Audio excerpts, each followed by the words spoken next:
Hey guys, welcome to Anathema. My name is Lauren, and I am so happy to have you here. Right now, we are streaming live on Kick, X, Twitch, Rumble, and Facebook. And a big hello and thank you, especially to everybody who is in the live chat. Fallen Radiant, hiya friends. Good to see you, man. F3103 on Rumble. Do y'all think she would grow more if she did more collabs with other streamers? Well, actually, probably yes, which brings me to this point. Good news and bad news. I'm going to be not doing any live streams the week of July 20th, but that's the bad news. The good news is that I will actually be appearing on some podcasts while I'm traveling. I'm going to Vegas, so it's looking like I'm going to be on the Sean Kelly podcast and also on with the Hodge twins. So hopefully some fun collabs there. Also, might have some travel in August, doing some more collabs. And I'm currently, you guys enjoyed the Juve Bowl interview a lot, which is great. Happy to see that. But I'm trying to work on another interview, which if it's a big get, I think it would be a lot of fun. I will keep you posted. But basically, you guys enjoying the interview, sharing it, that helps me get other guests on as well. So yeah, I really appreciate that. And speaking of appreciation, shout out to everybody who went on Apple Podcasts and gave me a good rating. I was kind of salty last stream. I mentioned that I had gotten a 1-star rating on Apple Podcasts. You guys showed up. I now have a 4.5 average. Heck yeah, I'll take that. Really appreciate it. And reminder, if you're an audio only person, you can get this show as a podcast, basically wherever you find your podcasts, including Apple Podcasts, where I'm now the very proud owner of a 4.5-star average rating. Fallen Radiant. Now, am I remembering it's someone's birthday weekend? It actually was my birthday this past weekend on Saturday. Had a great, really chill time, hanging out with family. Went to Texas Roadhouse, ate 4 rolls, prime rib, a good time for everybody. Do you know that Texas Roadhouse, I think it passed Olive Garden as like the #1 fast casual chain in America. It's a great place, a great place. I know some people look down on it as like not the best steakhouse, but honestly, my favorite restaurant. There's only one other restaurant I can think of where I would actually prefer to go to for a steak, which is Peter Luger's in New York. But aside from that, I love me some Texas Roadhouse. And I mentioned, I think last stream, that it used to be a good drive for me to get there, but they opened one like 10, 15 minutes away from where I live now. And I've been a frequent customer there now. I've gone at least 3 times in the past several months. Hang on. We got some. Here we go. Oh, Fallen Radiant gifted subs. Thank you so much. I really appreciate it. And what is this thing? I think things are happening on the Twitch chat. Oh, Rafa Zaffer gifting 20 tier 1 subs. Oh my gosh, thank you, man. That's awesome. What a fun way to celebrate my birthday. I really, really appreciate it. And yeah, we got the custom emotes for everybody who's on Twitch and Kick. So really appreciate that. Rafar Zaffer also says there's not enough conservatives on Twitch. Glad to see you here. Thank you. I mean, Twitch, they're going to get the ban hammer most likely in the future. But until then, I'm happy to be here. I know Lauren Southern didn't last long on the platform, but you have people like, Hassan, who's basically calling for violence, it seems, every other stream. But yeah, a Kick, I feel, is probably going to be where I'm a bit safer in terms of my content. But let's see. We have a lot to talk about. Dan9847, Lauren is being a girl in STEM and learning Twitch. Yeah, I mean, there are people that I watch who stream on Twitch, like the Whatever podcast, Asmongold, but I'm still not down with like what all the kids are doing with these sub badges and such. So we've got a lot to talk about today. Number 1, we're going to talk about the box office bomb that is Supergirl. Is anybody surprised by this? Probably not, unless you're, for some reason, a Hollywood executive who still thinks it's a good idea to pour hundreds of millions of dollars into these projects. So we're going to be looking at the very grim forecast there for at least DC.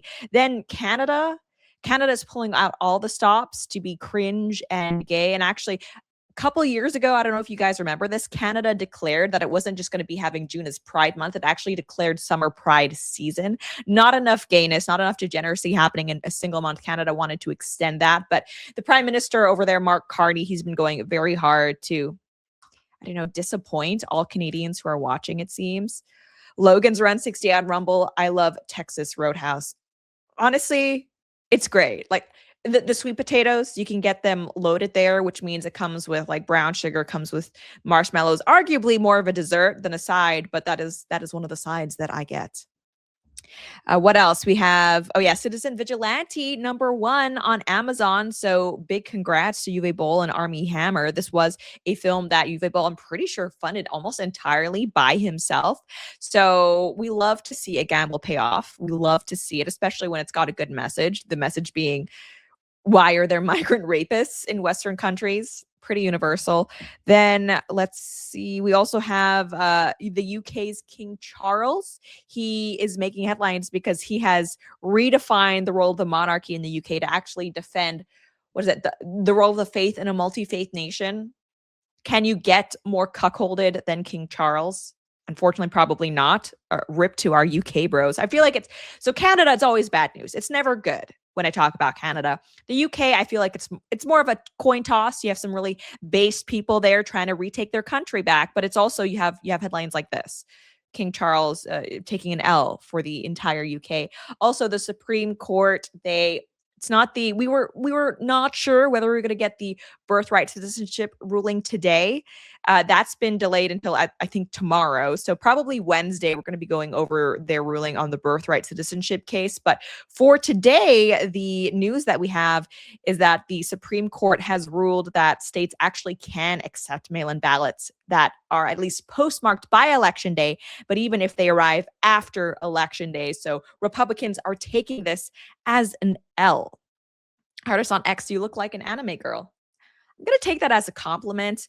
You guys may know, if you follow me on social media, we post a lot of clips of the show. I had someone complaining that one of my clips was AI slop. No, I'm an actual person. Arguably, that doesn't speak very highly of the content that I'm putting out there. If it's, I guess, mistakable for AI slop. But yeah, I am a person, not AI.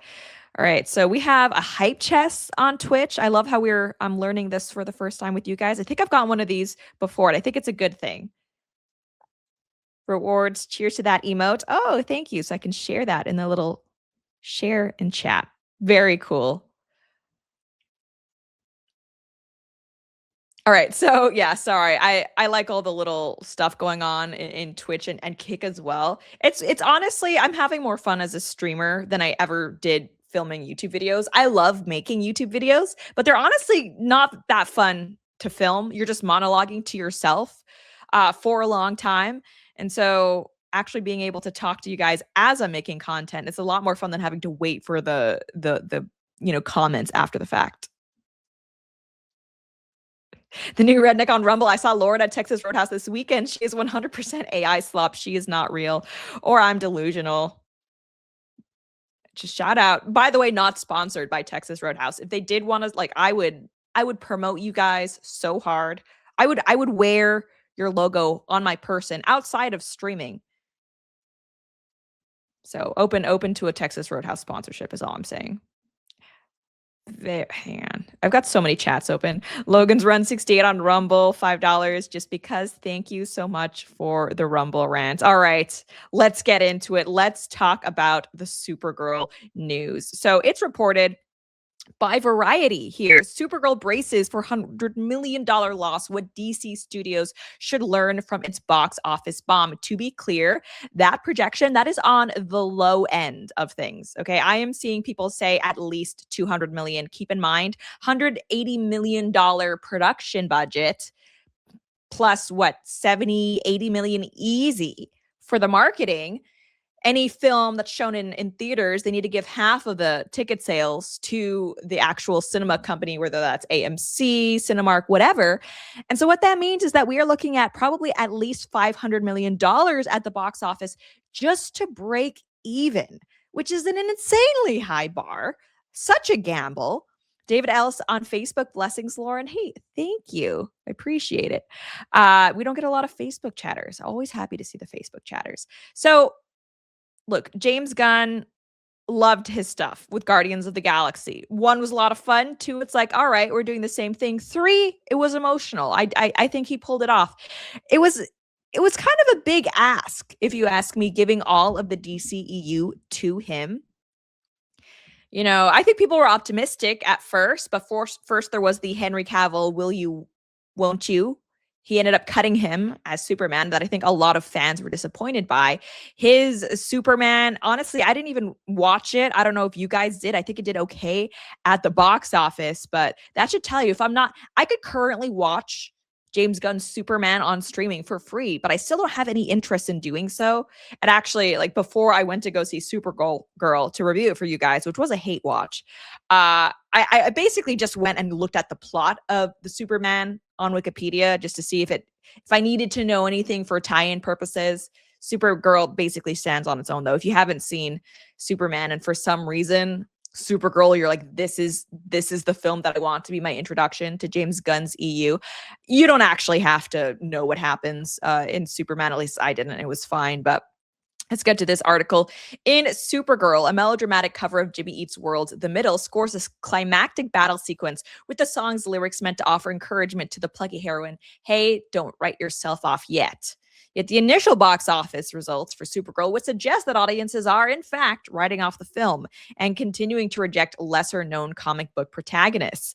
The Warner Brothers and DC Studios adaptation, which centers on Superman's cousin Kara Zor-El, misfired, with $38 million in North America and $68 million globally in its opening weekend. Okay, so we were covering how they kept adjusting the box office expectations for its opening weekend domestically lower and lower. At first, they were looking at mid 50s, then that adjusted to mid 40s. It ended up being 38.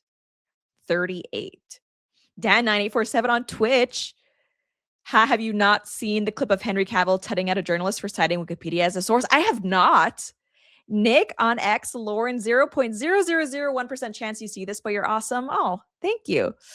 Optimistic Realizer on Rumble. Hello, Lauren. You're streaming earlier today. No, I am streaming at the same time. I go for around 2 hours, though, but I usually start 10 minutes after 2 Eastern. Good to have you here.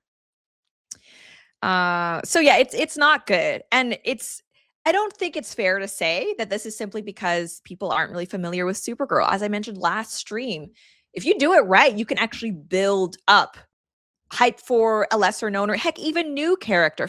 Imagine that. People just going to see something new that you've created for the first time because it seems good. I mean, that's kind of a cope, right? Oh, it's just because not enough people know Supergirl.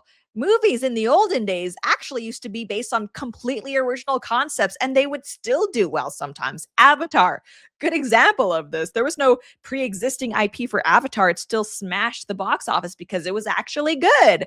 And another reason why that whole, it's just we don't know who Supergirl is. People know who Supergirl is. Okay, she's not that lesser known, but also the fact that they kept adjusting expectations down and down. That means that the disinterest isn't because we don't know what the project is about. It means it's because we do know what it is about. It's just that people kind of turned away. The more we found out about it, the more people learned about the project, the creatives who were behind it, the less interested they were. Which, by the way, is a pretty big red flag that the marketing was not good. Something was missing. The fact that the closer we got to it, the less likely people were to say that they wanted to see it. Dan9847 on Twitch, Avatar was just blue Fern Gully. Not just blue Fern Gully, blue, Pocahontas, blue Last Samurai, blue Dances with Wolves, the classic indigenous guy becomes most awesome guy in indigenous culture.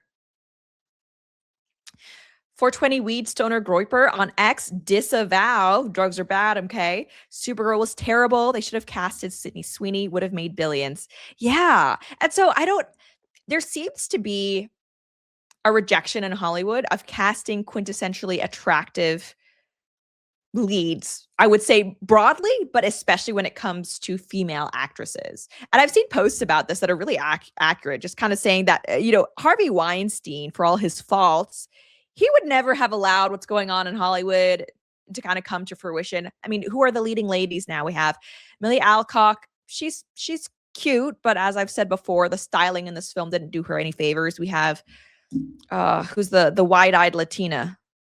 Rachel Zegler. It's just, I mean, let's harken back to the days of Natalie Portman, Gal Gadot, for all of her faults as an actress, easy on the eyes. Yeah. James Smith 1000 on Twitch, for all his faults, quite the understatement. Yeah, we disavow Harvey Weinstein, but if nothing else, the man knew how to cast a leading lady, okay? Let's be real. Jughead Niles is Lauren a HAPA supremacist? I am a proud HAPA. I wouldn't say a supremacist, but it's funny. I get people accusing me of like, trying to be white on social media because, crazily enough, I don't like crime. It's like I don't think you're familiar with the politics of East Asia if that's what you think I am.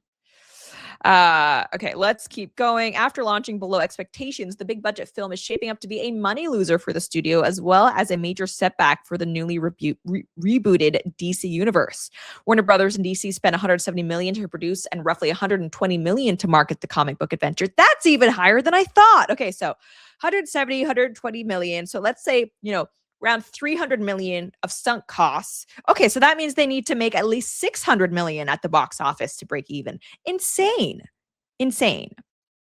It says those lackluster initial ticket sales are concerning because Supergirl hasn't been widely embraced by the general public, and there's intense competition during the height of summer movie season, which could hobble the film's box office staying power. Oh, another reason why all of this like industry coba, it's just that she's a lesser known, what is it? Obsession. It's made over $300 million at the box office. Again, totally new concept, no like recognizable actors or anything. All it takes for people to show up is just for the movie to be good. That's really all it is. But still, Hollywood can't even manage that.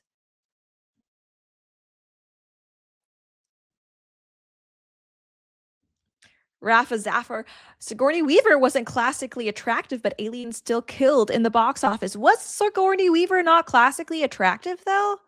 I don't know. I kind of think she is. She's not very feminine, that's true, but I think like she's easier on the eyes, I would say, than Millie Alcock. I think she's a handsome woman. No? You guys disagree? What are your thoughts on Sigourney Weaver? Okay. It says next weekend sees the release of another family-friendly film, Universal's animated Minions and Monsters, while Disney's live-action Moana, Christopher Nolan's The Odyssey, and Sony's Spider-Man Brand New Day round out the month of July. So it's basically looking like it's all downhill from here for Supergirl. There's just going to be other stuff coming out that's going to be even better, have the same demographic. It's not going to be the case where it keeps going strong or even does better in following weeks, like has been the case for Obsession. Dan9847 on Twitch, Sigourney Weaver was hot in Ghostbusters.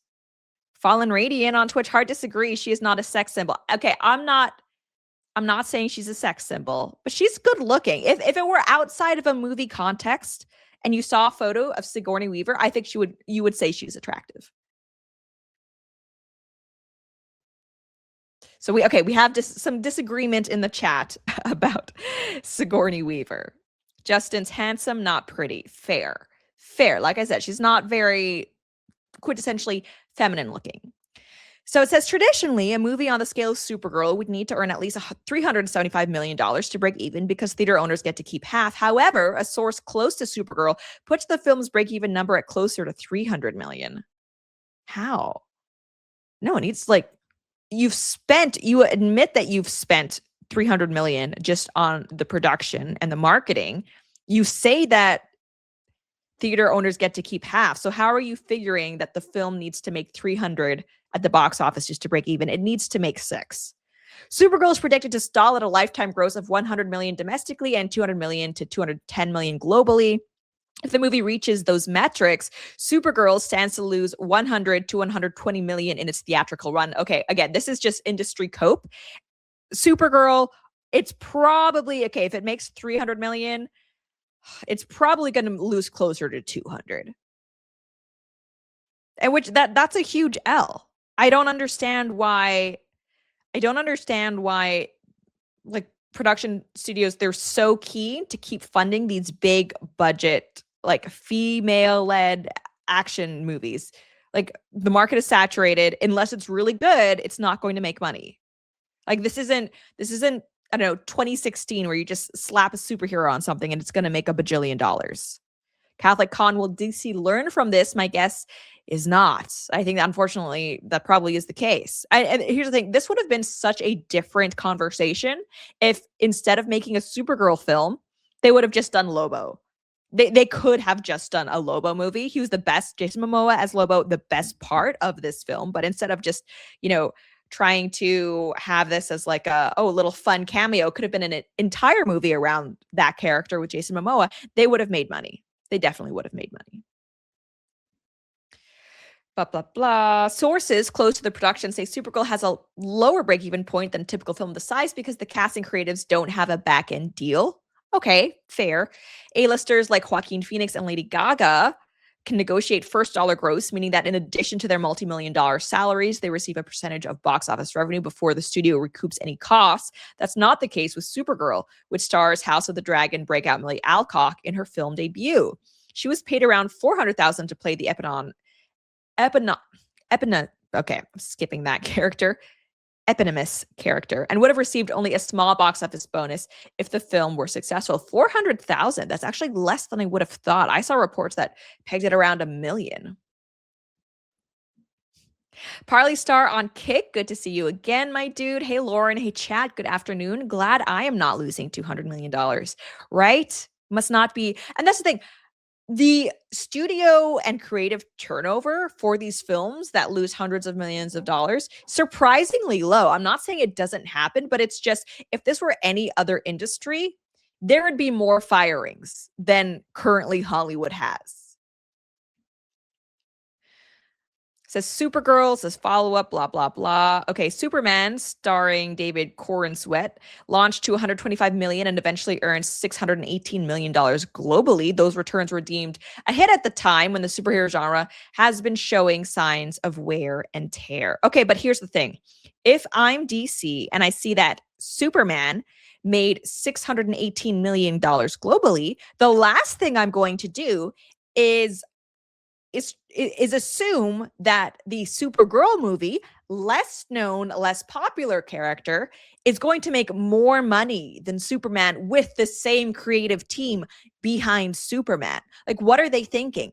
If James Gunn's Superman makes $618, it only stands to reason that James Gunn's Supergirl is going to make like max $300 million. The fact that they gave this film such a big budget does not make sense. Does not make sense.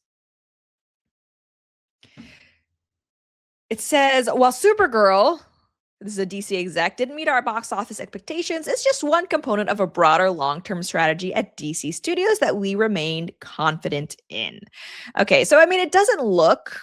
I mean, I would assume that very few, if any, lessons will be learned by the executives behind James Gunn. At this point, it kind of just seems like they're accepting that, like, this is the path that we're on. We're not going to try to pivot midway because we have to trust the plan. And as a result, I foresee them losing even more money. Justin's on Kick. The script was written by a first-time film writer too.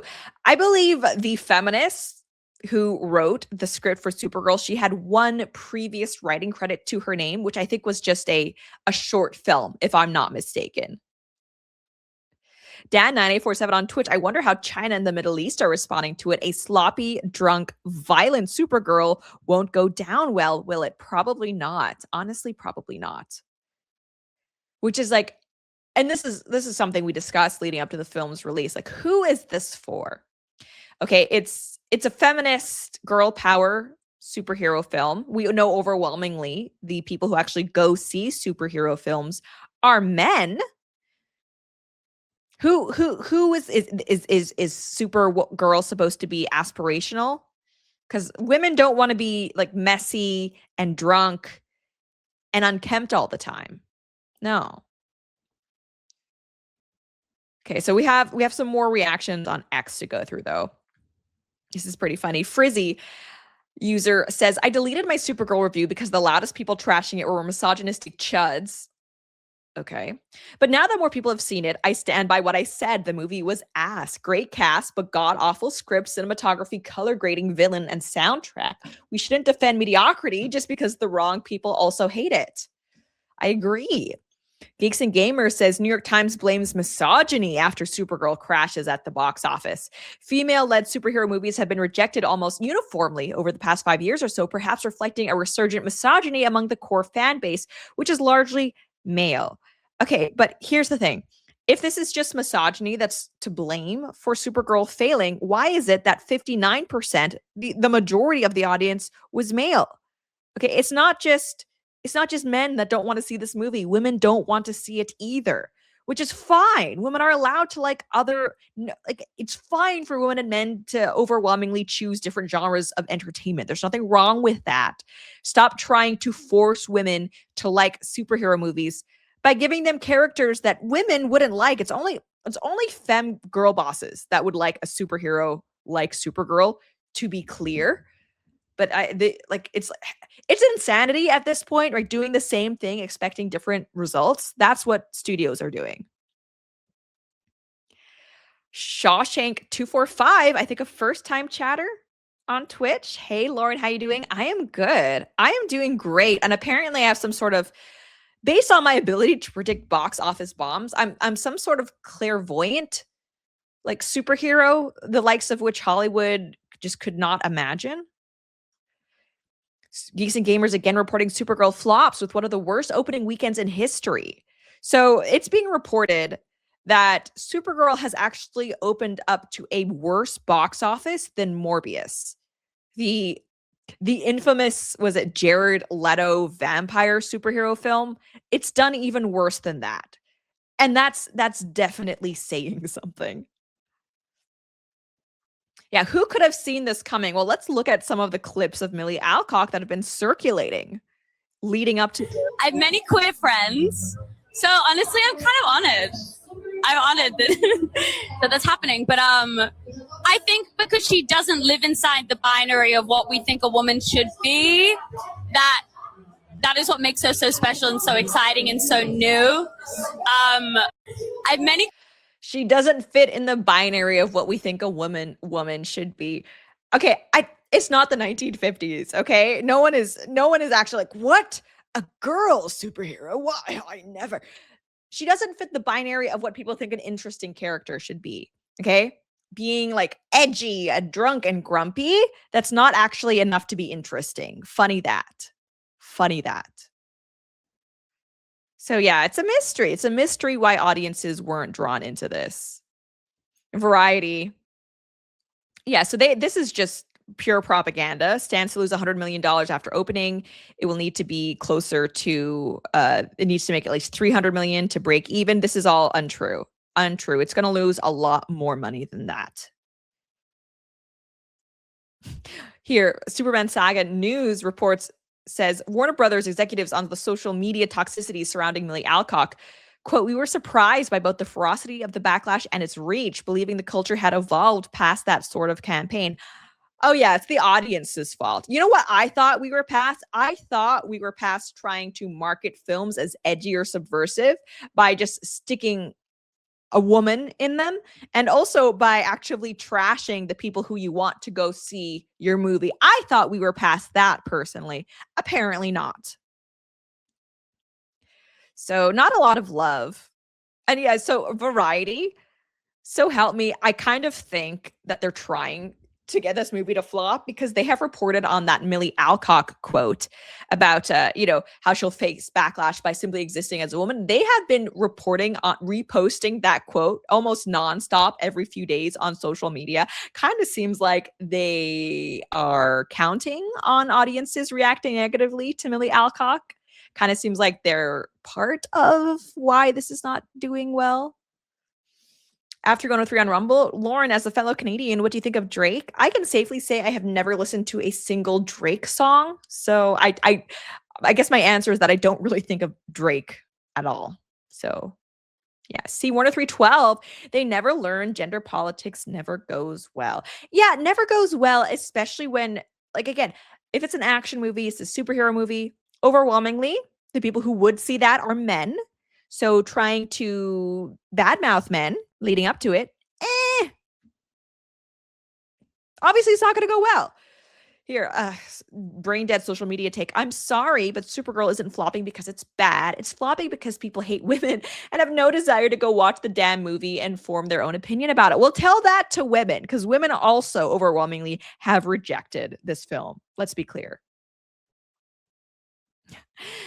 Variety with reporting on a negative review. Supergirl is a super horrendous comic book movie with, quote, the worst script I can remember, reads Variety's review for Owen Gleiberman.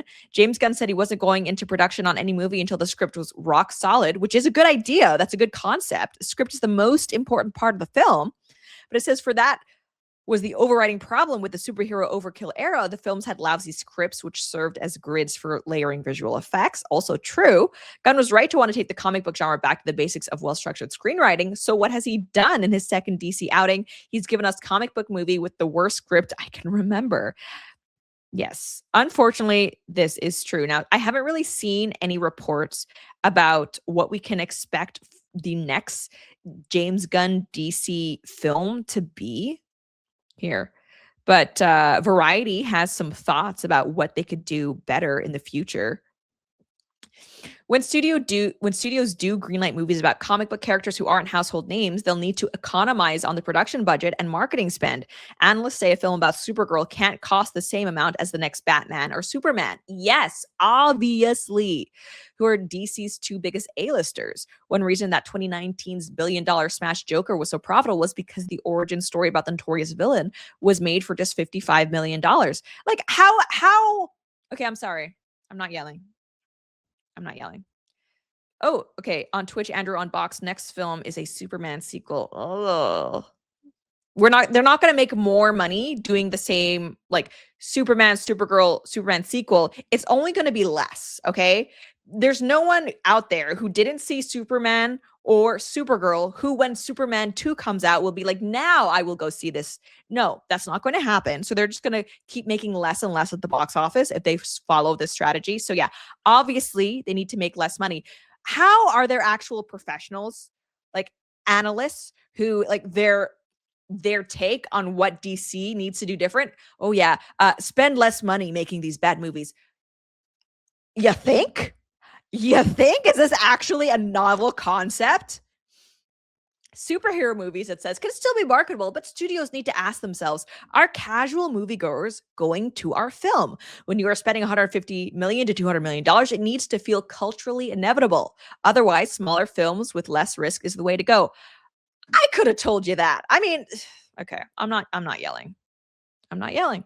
It's just this is why Hollywood is in trouble, because the most, like, lukewarm, obvious takes, spend less money needed to make profit. This is what is considered worthy of printing, like, in the corporate press.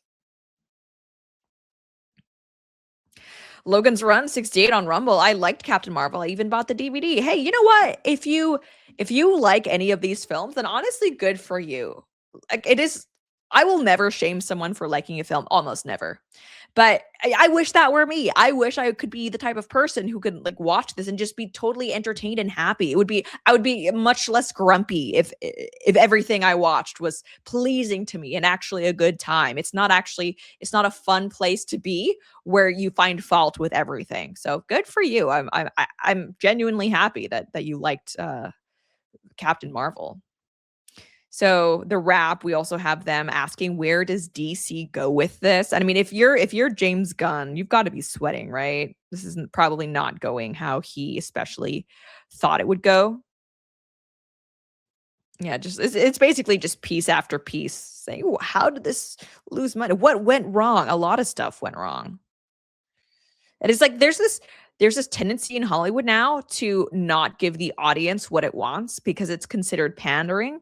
It's like, heaven forbid your customers are satisfied. I don't understand it. But I guess in contrast to this, we have some good news. Citizen Vigilante tops Amazon Prime after Musk shares banned film. So if you guys were not aware, the film in its entirety, Citizen Vigilante, was made free on X for a few days. so people could watch it. And Elon Musk tweeted out he's been helping promote the film, and it is now number one, Amazon Prime. So I guess congrats to the team. This Uwe Boll, I don't know if this is the actual account, says, keep watching Citizen Vigilante and we can start shooting part 2 soon. So, I mean, funny that. A film that's actually, it has a message that resonates with people, shot on a small budget, easy to recoup the cost. Now, there are people who are complaining about Citizen Vigilante. It's obviously got a controversial message in that it's, addressing the fact that migrants are disproportionately committing crimes in Europe, and the fact that the government doesn't really seem to be doing anything. But Josh Olson, clearly not a fan, he tweeted out, the richest man in the world is actively pushing a movie that openly promotes the graphic, brutal, and wholesale slaughter of Muslim immigrants. This isn't some plausibly deniable hand gesture. This is explicit. So if you haven't seen the film, basically it's rapists, okay? Criminals. The migrants who Armie Hammer's character goes after, they're criminals. And it's really interesting that this Josh Olson person is asking, what could possibly come next if we have people promoting this movie? Does that mean that there's going to be like more wholesale slaughter of Muslim immigrants? Where's your concern, Mr. Josh Olson, for the actual, not theoretical, but the actual violence that has been happening against European women and children at the hands of migrants, and men too, by the way? They've also been targeted by, like, as a result of migrant crime. Where's the concern there? Doesn't seem to be any.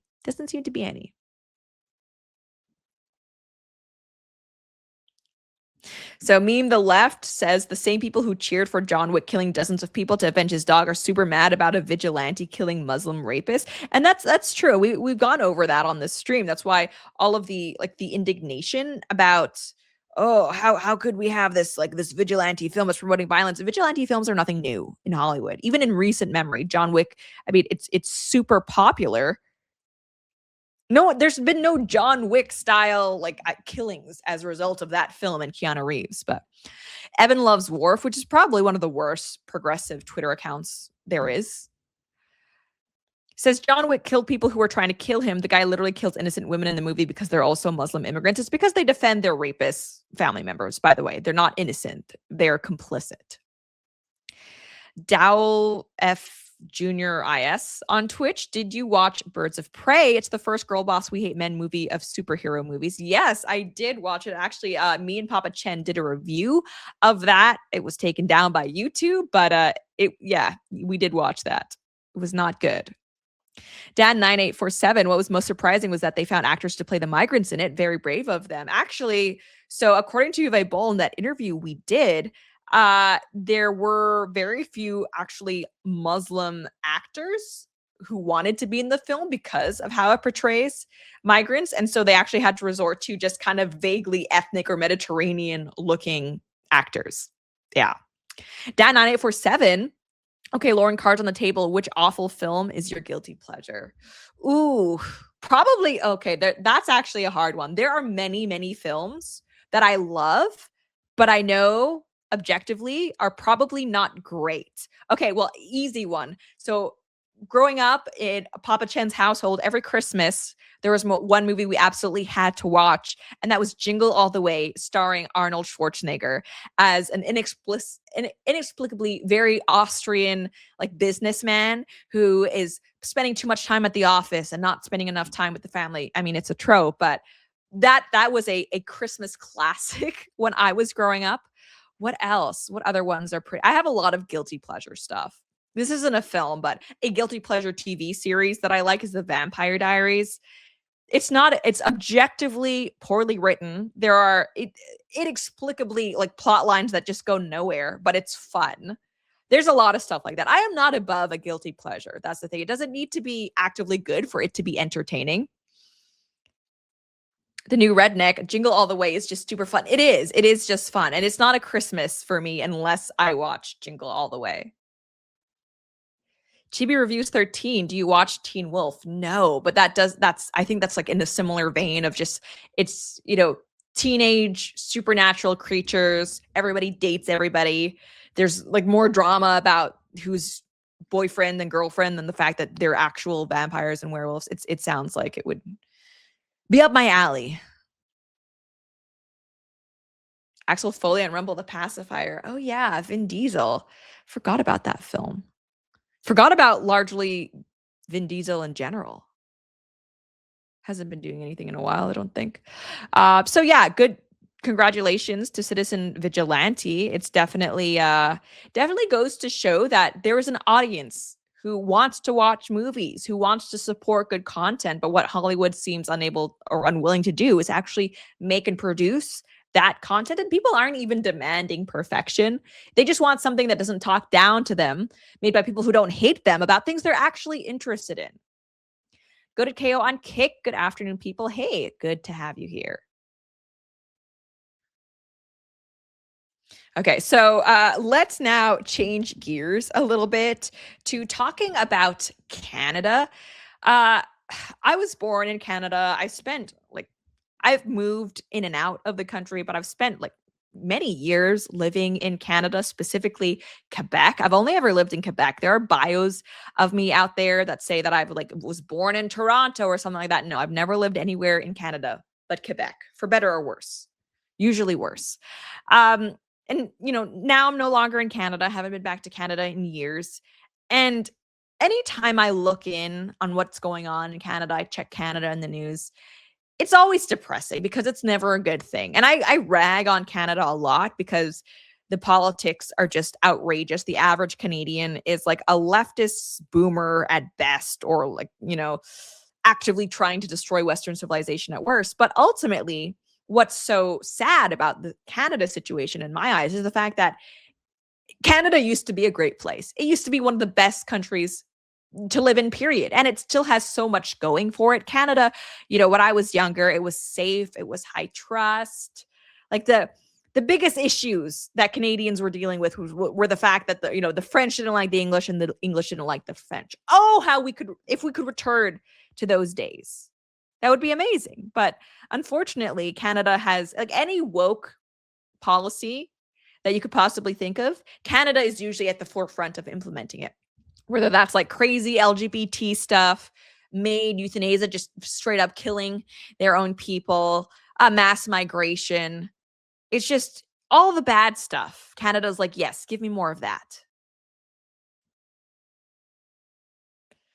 Very, very sad stuff. And the reason why I bring this up is because in America, Pride Month is basically dead. I think we could all agree, or at least it's dying, if not totally gone. In 2016, 2017, I feel like we were at the height of Pride Month. Every single corporation felt the need to slap on a rainbow logo, get some sort of drag queen to talk about, I don't know, how being gay should affect us all. It was insufferable. We're past that now. I've seen very few, if any, corporate pride posts. Basically, some baseball accounts online. That's essentially it. But even if you go to Target nowadays, it's not decked out in rainbows like it used to be. So nature is healing, unless you're in Canada, where this stuff for some reason is still going full steam ahead. So here, let's talk about the pride stuff. So the biggest laughingstock mayor of the world, with the leader making his country the biggest laughingstock of the world, self-humiliation. So this is Mark Carney over here, who's prime minister, walking with the foreign mayor of Toronto. And it's just, why are we still doing this? We're going to go into the immigration issue that's affecting Canada as well, which is why I have, posts with Pakistanis and stuff here. But we also have this post. LGBTQ plus members in Canada are openly chanting, "We're coming for your children." At Pride in Toronto, men and women who believe they are dogs were chanting that they are coming for your kids. Let's watch. We're coming for your children. We're coming for your children. We're coming for your children. We're coming for your children. Yeah, we're coming for your children. We can hear that. Why?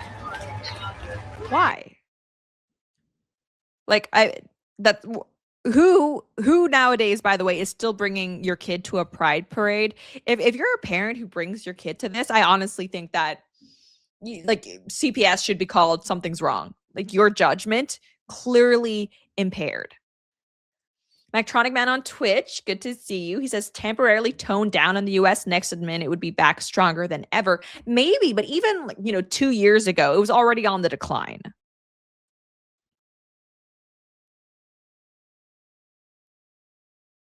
Yes, it is pure Satanism.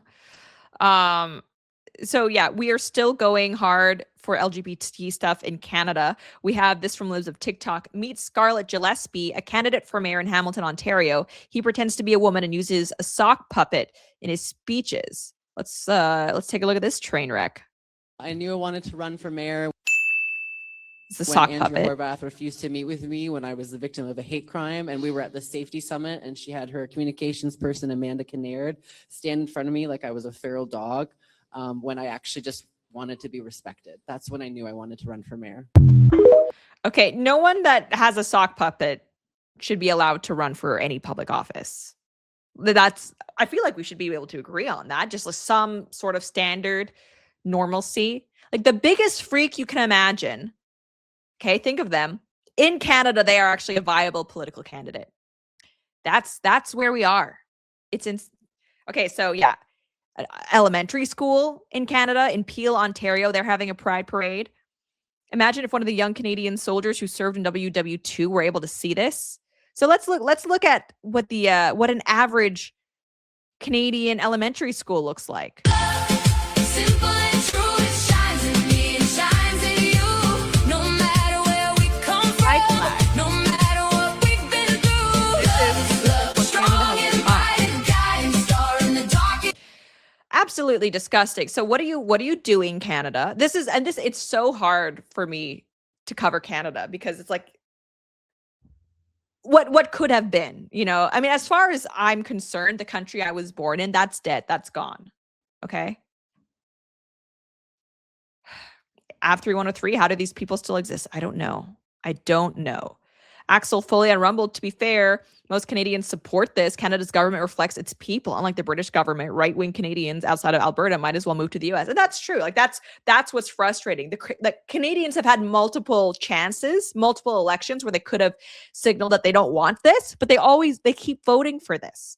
Okay, Canadians, especially if you think American boomers are bad, Canadian boomers are even worse. The Canadian boomer, number one concern in the last election, with things like sticking it to Trump, keeping their housing costs high so their investment is protected.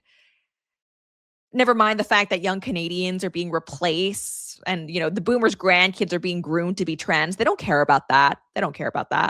Mark Carney put out a post. The Toronto Pride Parade is a celebration and a promise to keep building a country that's welcoming of who we all are and open to all we can be. Oh, disgusting. And so it's not just the LGBT stuff, by the way. It's also, I mean, Canada's totally cucked when it comes to immigration. I mean, Justin Trudeau said it. It's a post-national state. There's truly apparently now nothing about being Canadian that means you have to conform or assimilate in any way. So says the Prime Minister of Canada. Literally, the Prime Minister says, Canada is a mosaic, not a melting pot. A mosaic doesn't dissolve its pieces. The beauty is in the arrangement, not the blending. On this hashtag Canadian Multiculturalism Day, we celebrate the diverse communities whose contributions continue to build a strong and vibrant les Canada. traditions ne sont pas des concessions faites à la citoyenneté. Ils en sont. Okay, so the funny thing about Mark Carney is that actually, as you can clearly tell, he does not speak French, which is kind of surprising that he could be Prime Minister and not speak French. Justin Trudeau is fluent in French, but Mark Carney really doesn't speak it at all. Disappointing. Like, what even is the point, honestly, of coming to Canada if you just want to make it, new India, new Pakistan? Well, it's to leech off of the Canadian taxpayers. And Canada used to have a really good immigration system. It was limited. It was merit-based. Immigrants of previous generations actually assimilated into what it means to be Canadian, but that's just gone out the window now. And that's why Canada is so cooked. It's so cooked. And to be clear, I don't support other countries, okay, Indians celebrate a Walmart opening in Mumbai. Never mind, it's just Ontario, Canada. I want Indian people to be able to protect Indian culture and heritage in India. You know, if there were videos coming out of India and it's all just Chinese people doing Chinese things, I'd kind of be like, that's strange. What's going on there? Maybe someone needs to do something, because I feel like, you know, if that continues, what's going to happen to Indian culture? That's how I feel about Canadian culture. But the problem is that it seems like not even Canadians, for the most part, care about Canadian culture. Like, so, I mean, I'm serious when I say this. The country that I was born in, the Canada that I was born in, that's gone. It's dead. I don't think it's possible for it to come back now, because I like every policy that the Canadian government has passed with, for the most part, if not the outright approval, then at least the apathy of the Canadian people, it's just gotten worse. The most LGBT, most mass migration. Like, what else can we do to completely just destroy the heritage and the Canada that we inherited? That's what they've done. Oh yeah, there's you know, like I said, Canada growing up was super, super safe. One of those places where almost nowhere do you have to lock your door in Canada. It's always been way safer than the States.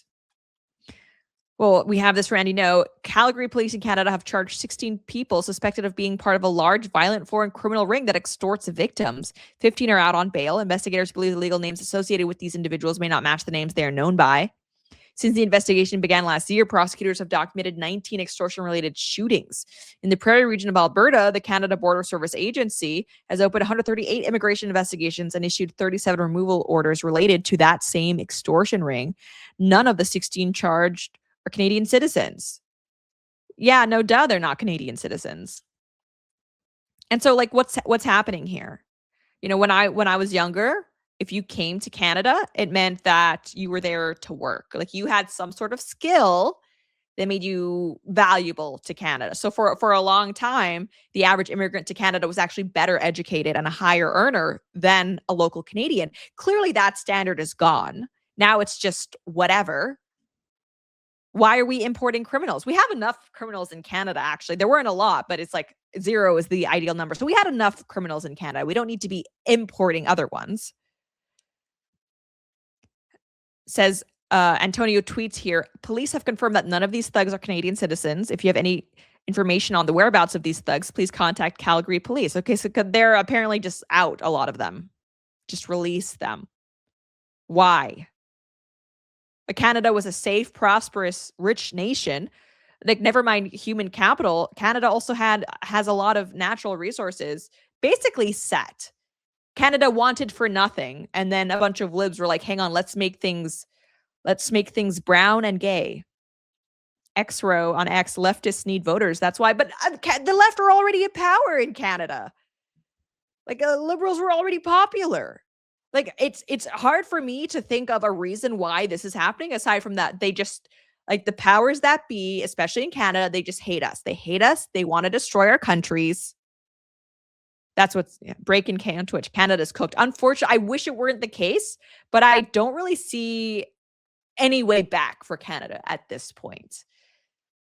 I mean, Canada was a small country population-wise, and the number of migrants that they've brought in, who not only have more kids than actual Canadians, but have kids faster than Canadians, is like, we're cooked. We're so cooked.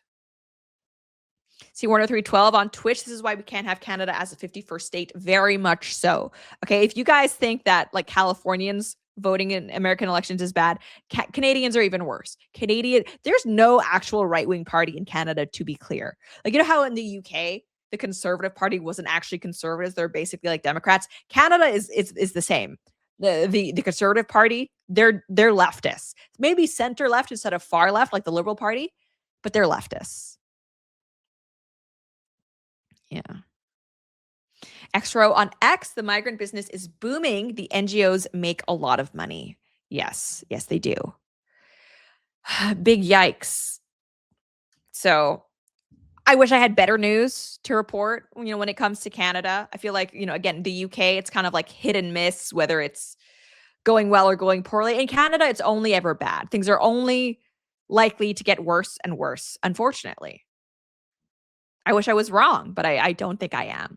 Speaking of the UK, and I guess one of the pieces of bad news coming from the United Kingdom, let's talk about King Charles, why he's making why he's making headlines.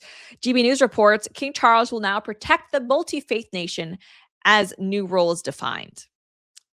You're probably thinking to yourself, what? What isn't the King of England kind of the head of the Church of England? What's going on? It says Buckingham Palace unveiled a significant revision to the king's official job with the newly released Sovereign Grant Report 2025-2026 describing His Majesty as the protector of faith across Britain's diverse religious landscape. The annual financial review of the royal household contains fresh terminology, positioning the monarch as someone who safeguards religion throughout the nation. According to the document, quote, His Majesty is supreme governor of the Church of England and protects the space for faith within the multi-faith nation. This reform represents a notable evolution in how the palace formally characterizes the sovereign's constitutional and spiritual responsibilities. The previous year's report had characterized the king under his head of nation duties as head of the Church of England and defender of the faith. The king's titles date back to the reign of King Henry VIII after he was granted the title Defender of the Faith by Pope Leo X. So now, no longer Defender of the faith being Christianity. It's just, protecting the multi-faith nation. Here we have King Charles praying. He's also, released statements for Muslim holidays, none for Christian holidays in some cases. Why? Perkunas on Twitch, King Charles has a weird fetish for Islam. He's been obsessed with it for years. Yeah, what's going on there? X-Row on X, King Charles, what a traitor. Like how... I'm not an anti-monarchy type of person. I say that as a Canadian. Canadians tend to be okay with the monarchy as a, head of state figurehead. But like King Charles, that's a problem. That's a problem. What's going on there?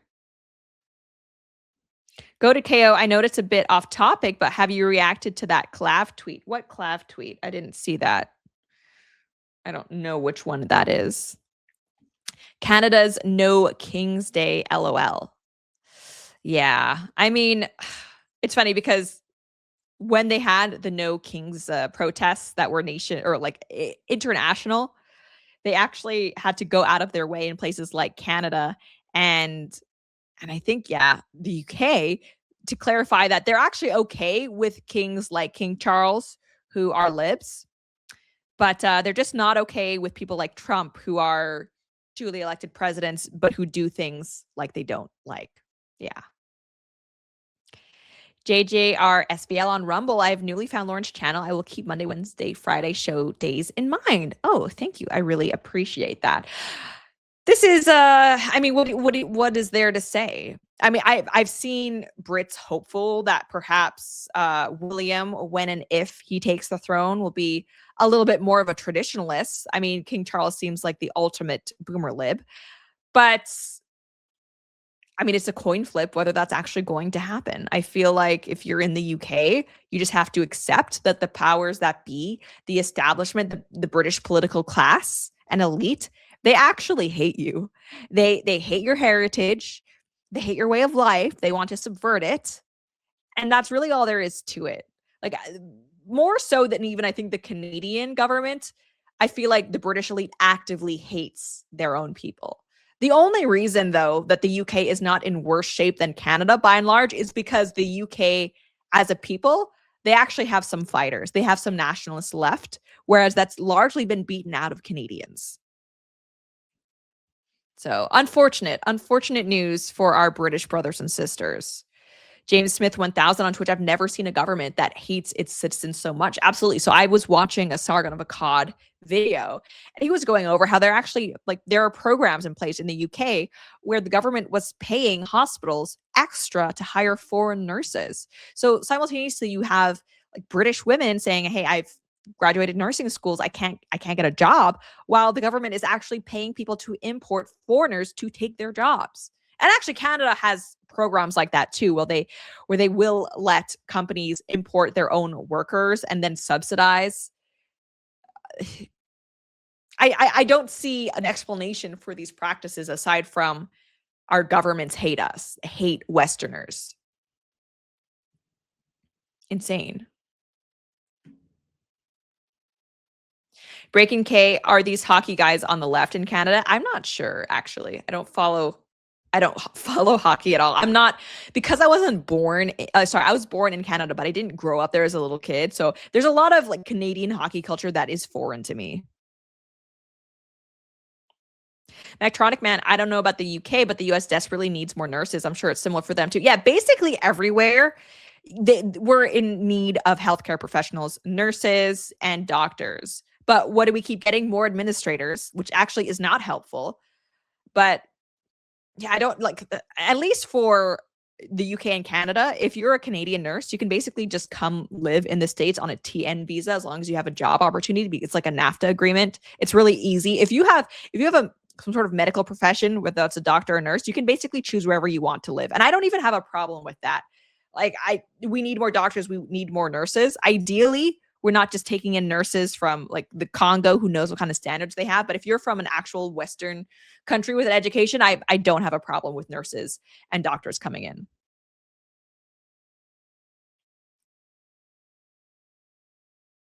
Fallen Radiant on Twitch, there was a study that after baseball, hockey is the most conservative. I think the players are like 60-40 right to left.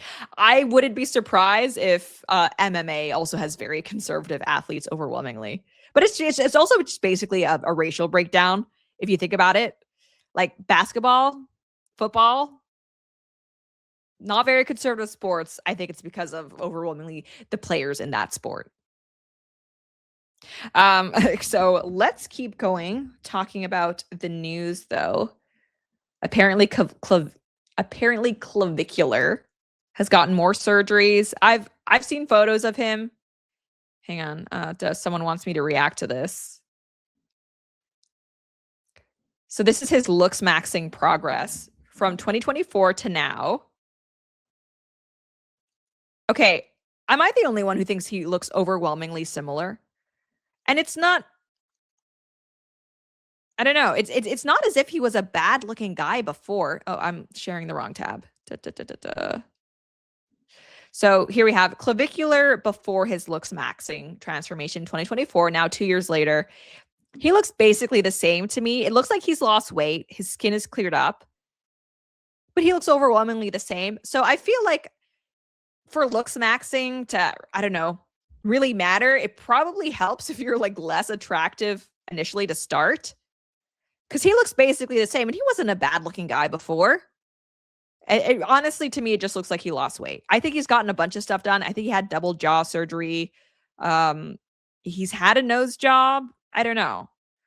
But everyone on TikTok, if you're not on TikTok, everyone on TikTok is talking about double jaw surgeries. I'm actually kind of convinced that I need one now. My jaw clicks sometimes. I don't think that's good. Also, like it opens your airway. I don't know. I'm not going to be getting a double jaw surgery anytime soon. But social media may be wearing me down on the idea that I need that. Electronic Man, don't do that. It's not just for aesthetics though. Like jut your jaw forward and then breathe in. If it feels like your airway has suddenly opened up, I have news for you. It might be because your jaw is actually too far back and you are closing off your airway a little bit. Anyway, so besides the point, I'm not looking in the immediate future to get double jaw surgery, but I kind of feel like I could use it. And the clicking in the jaw, that's not good. That's not supposed to happen either. Yeah, I probably am being susceptible to the propaganda. But okay, so let's talk about the air conditioning wars. Have you guys heard this? Are you familiar with this? So in Europe, if you've traveled to Europe, you'll know that by and large, air conditioning is not very widespread. Now, if you go to somewhere like a mall, it's probably going to have AC, but a lot of office buildings still don't have AC, and a lot of especially houses do not have air conditioning. This is very much the case in Ireland, in the UK. A lot of places just don't have it. Now, the COPE from Euros, and if you're a European, I'm sorry, you're going to be taking some shots in this segment, but a lot of places just don't have it, and the COPE is that, we don't need it for most of the year, therefore it's not really worth putting it in, or our houses are old. Okay, None of those make sense culturally if you're American or Canadian or even East Asian, because we have old buildings too. You renovate, you put in the air conditioning, even if it's just a window unit. And I mean, in Canada, everywhere has air conditioning. And news for you, the UK is not cooler than Canada, but you still use it. Even if you're somewhere in Vancouver, very temperate climate, very similar to the UK in a lot of ways, you still have air conditioning. So it's just, this has kind of become a social media war, because every year, like clockwork, Europeans complain about it being hot. Oh, there's a heat wave. And Americans are just like, well, just get air conditioning. And they're like, no, because it's, not actually that hot, so we don't need it. It's like, okay, this conversation every year happens. Kind of seems like you do need it. But now, I guess the new element that's been introduced into this discourse is the fact that, but also climate change. So now the Euros are really just digging themselves in, doubling down. They're like, not only do we not want air conditioning because tradition, we hate America, we're also bringing in climate change. Now it's bad. Air conditioning is bad because of climate change. So now the Paris deputy mayor is actually blaming America for the heat wave, saying that, America causes emissions. It's ridiculous. We're going to look at the quote, but Bat Maniac 00 on Rumble. Hey, Lauren, I've known about you since 2018, but only started watching you for the past few years, 2023. I just love your content. Keep up with the truth. Rock on. And Godspeed. Thank you so much. After going to 3 on Rumble, is it gay for guys to get cosmetic surgery? I don't think so. I don't think it's gay for guys to get cosmetic surgery. Depending on, if you're looks maxing to the point where you're like 11 surgeries deep and you have that type of insecurity, that I will be honest, that does reek of kind of being feminine and insecure. But if it's just like, you have this thing that bothers you, I don't think that makes you gay for wanting to fix it. Like, I've seen videos of guys going to Turkey to get the hair plugs. Apparently that's it's a whole industry in Turkey. It's more affordable there. So a lot of people, especially from Europe, go get it done. And you know what? More power to you. I mean, women, we have things like makeup and hair extension. So if a guy is self-conscious about being bald, going to Turkey, getting those hair plugs makes it feel better. Like, you know what? Good for you. Good for you. I hope you're happy with it. No, okay, in the chat, I disagree with you. I don't think it's gay for a guy to get cosmetic surgery. But I mean, too, it also depends what you're getting, right? Because I've seen some gay guys who they actually have the butthole lips that the female social influencers get, where it's like, it looks like a blow up doll and frankly just terrible. That's not the straightest thing you can do. Nirvana rules, if you're bald, embrace it. If you have hair, embrace it. I generally tend to agree, but it's also, that's easy for me to say as someone who has hair, right? It's easy for someone not in that position without that insecurity to be like, just get over it. Especially like if you're still dating, being bald can make you look older. So I don't know. Joker 625, Japan just lost the World Cup. Lauren, where are the tears? Tears of joy. Take that, Japan. It's honestly like there's so much Japan glazing on my timeline. It's hard for me to keep my mouth shut about it. For a while, I was just like sliding into mutuals DMs and being like, look, let me tell you about the Japanese. And I know that it was making people uncomfortable because sometimes these are people I had never said another word to. It was hard to stop though. Yeah. Okay, the air conditioning wars. Pulvar highlighted the U.S. as the world's second largest greenhouse gas emitter, linking its emissions and widespread air conditioning to the deadly heat wave that killed around 1,000 people in France from June 24th to 26th alone. France's record temperatures hit 44 degrees in Pissos on June 23rd and 40.9 in Paris the next day, with only 25% of households equipped with AC compared to 90% in the U.S. Her post urged Americans to contribute to solutions like Paris's greening efforts, sparking online mockery. Yeah, so I mean, sucks to suck, but honestly, this is something you guys need to do. Like, if you're from a health perspective, if nothing else, Euros need to get air conditioning. Did you guys know that more people in Europe die from heat-related issues than die from gunshots in America every single year? That's actually a real thing. That is insane. It's actually not yelling.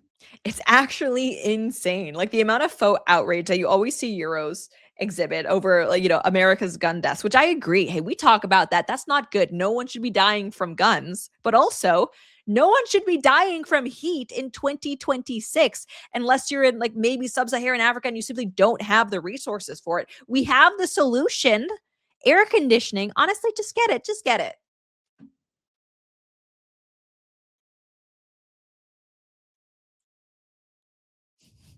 Yeah, 4 times more per year deaths in Europe due to the heat than gunshot wounds in America. So it's not even close. It's not even close. Like, this actually is a safety issue at this point.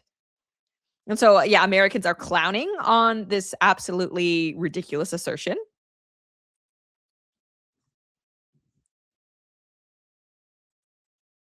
Yeah, they're Telegraph, a Paris official has said she holds the US partially responsible for the record-breaking heat wave in France. Yeah, Guy Benson, we are baking ourselves in misery by choice, and it's America's fault. Just get air conditioning. And actually, like, even Chinese people, literally Chinese farmers, are joining in on clowning on the Euros. They're posting videos online of the fact that even some of their, like, pig houses or pig pens, sties, have air conditioning. There are dogs in China that have dog houses with air conditioning. Meanwhile, the Euros are still sweating and dying and complaining about it. Why?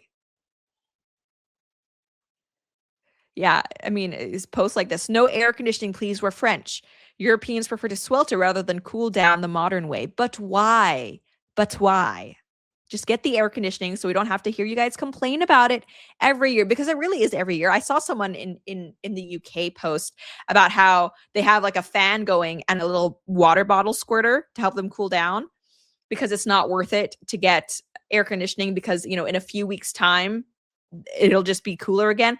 Number one, a few weeks of melting, that's not acceptable. I like, my air conditioner unit broke for like a day, and I had to try to sleep in 80 some degree. I couldn't do it. The next day it was fixed because it was a priority. I don't understand how you could justify not doing anything because it's only a few weeks. Do Europeans just like to complain? Americans and Canadians, again, Chinese, that would never, like, it doesn't make sense to me. It doesn't make sense. Yeah, just get Dan9847 on Twitch. Greece and Spain just both arrange their day around the heat. Yeah, but it's like that is like very Greek. Oh, it's too hot. I'm just gonna take like a 2-hour long break and take a little nap. SolarX88. Hey, Lauren, showing love from Arizona. Thank you. Nirvana Rules on Twitch. LOL. Thankful I had my AC replaced before it died last year. I live in Arizona. Yeah, Arizona, just not, you can't do it without. And so here in Tennessee, I mean, easily over 100 degrees during the summer. And it's just, get the air conditioning, guys. Get the air conditioning. But yeah, basically the reason why I bring up that British person is because it's also like clockwork. This happens every year. So even if you only use the air conditioning unit for a few weeks a year, which is still worth it, in my opinion, you're still going to have it multiple times. So next year, when it comes around the heat wave, you'll be prepared. You'll be prepared. Optimistic Realizer. It is wild that people in Europe are dying because of the heat. We deal with the same level of heat or worse in Texas. Very few people die. Yeah, because you have air conditioning. You have air conditioning. Same thing. So in Hong Kong, it's super heat, very, very, very humid, but you have air conditioning. So no one dies en masse. Okay, like this, we have solutions to this. There's only so much complaining you can do when you have a solution right in front of you, and people aren't going to clown on you. And that's why Americans always make it an issue, is because we see Europeans complaining about the heat, and it's like you could just get AC, but it's like the Europeans don't want a solution; they want to complain. Yeah. Okay, let's talk about the Supreme Court issue a little bit. So, in case you did not know, the Supreme Court recently ruled in favor of states being able to count ballots that are sent on Election Day, but perhaps arrive after. Fox News says, breaking, the Supreme Court rejects a Republican-led challenge to counting some mail-in ballots that arrive after Election Day. In a 5-4 decision, by the way, Barrett, I think, voted with the libs. The court ruled that states can continue counting ballots received after Election Day if state law allows it and the ballots meet requirements, including being postmarked on time. Justice Amy Coney Barrett wrote the majority decision, joined by Chief Justice Roberts and the court's 3 liberal justices. Alito dissented, calling the ruling inconsistent with federal election law and 2 centuries of historical practice. So, I mean, I'm of the opinion that mail-in ballots, frankly, cannot guarantee like chain of custody to the point where they should be viewed as secure. So I think the fact that mail-in ballots are allowed is kind of a joke. Never mind ones that keep coming in days and days after the election has ended. Kind of seems like, oh, now we know how many fake ballots we can print in order to give ourselves the upper hand here. Optimistic Realizer on Rumble, Barrett is an undercover liberal. I disagree. I don't think she's undercover at all. I don't think she is undercover at all. I think it's just pretty blanket. And, you know, tomorrow we're hopefully expecting that some decision will be made on the birthright citizenship case. I do not, to be clear, I do not expect Barrett to rule against the idea that anyone born in America is automatically American, even if the parents have no right to be in the country and are here illegally. Optimistic Realizer on Rumble, mail-in ballots should be unconstitutional in and of itself. I agree.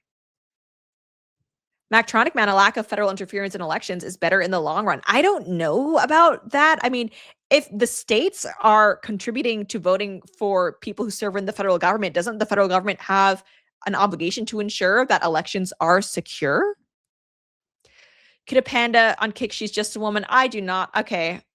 I do not support women judges. I need like 99% of the time when you see this retarded ruling by a judge, it's a woman. Like, let's be real. And I think it's because women, like our sense of justice, like it is suitable for dealing with children, especially your children. Like, oh, he's sorry. Like, oh, you know, not too strict, very lenient. That's fine for dealing with your own babies. But when it comes to, I don't know, society at large or actual criminals, kind of think it should be a little stricter than that. The Familia on Twitch, woman hating a woman. LOL. What if that is hateful toward women? I think that women are so like a woman's sensibilities. It's like, that's amazing for being a mom. It is so important. It's a good thing. You know, I mean, you don't want someone around babies who's like resorting to like violence or capital punishment or not giving them, you know, some mercy and grace. That's not what you want for dealing with your babies. I think women are amazing. I just think that there's a place for everything and women's strengths are different than a man's strengths. Okay? None of this is about hating women. It's just that, you know, let's be real. Different people have different roles in societies. And it's just like, yeah, I don't think the 20-some-year-old liberal naive woman is like, no, let's all just get along and hold hands. And well, he said he was sorry. Let's not be too harsh. Like that kind of person. Yeah, they should not be running our criminal justice system. The Familia, sounds like you're stereotyping them into one branch. It's called pattern recognition. It is both a blessing and a curse. What can I say? So yeah, here we have some reactions to the SCOTUS ruling. Persistent Scott Pressler says, basically, we just learned that if a state passes a law to accept mail-in ballots weeks after Election Day, SCOTUS will uphold the law. This is how our country dies. Representative Melanie Stansbury, today the Supreme Court sided with the American people. If you cast your ballot by Election Day, your vote deserves to be counted. Like, what they should have, okay, oh, I couldn't get in person to a poll. What you should have, no mail-in ballots. There's early voting, but you still have to go to an actual like poll voting place, have your ID verified, submit your ballot that way. That way, there's really no excuse for mail-in ballots.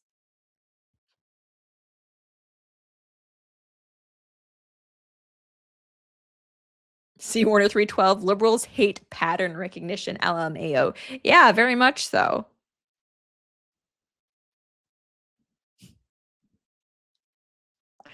The Familia, okay, so we're going to address this. Not all women need to be inside, but the fact that you think that is sad, I never said that. Women have always worked outside of the home. There's a difference between like wanting Sharia law, don't leave the house, versus like, hey, let's have actual DEI initiatives that aim to astroturf women into positions of power, including as judges. Why should people listen to you if you're just a woman? No one should listen to me because I'm a woman, to be clear, but that actually is the mentality that the left has implemented. So what you see, this is what the left does. They implement these DEI initiatives where they actually will choose to propel people to positions of power or prominence based on the fact that they are a woman or that they are Black. Okay, they will do that. And then when someone says, hang on, I don't think that's right, they'll be like, okay, well, we should just ignore you because you're not a straight white man. It's like, people can exist on their own merits, okay? And that's the thing. If people like Amy Coney Barrett, they were actually just like good, solid judges who weren't kind of diversity picks so the Republicans could show people we don't actually hate women, it would be a different story, but that's not the case, okay? That's not the case, unfortunately. David, keep jerking on Kick. I can't wait for the mobile voting app personally. I mean, that's basically where things are headed with things like Dominion and like electronic voting.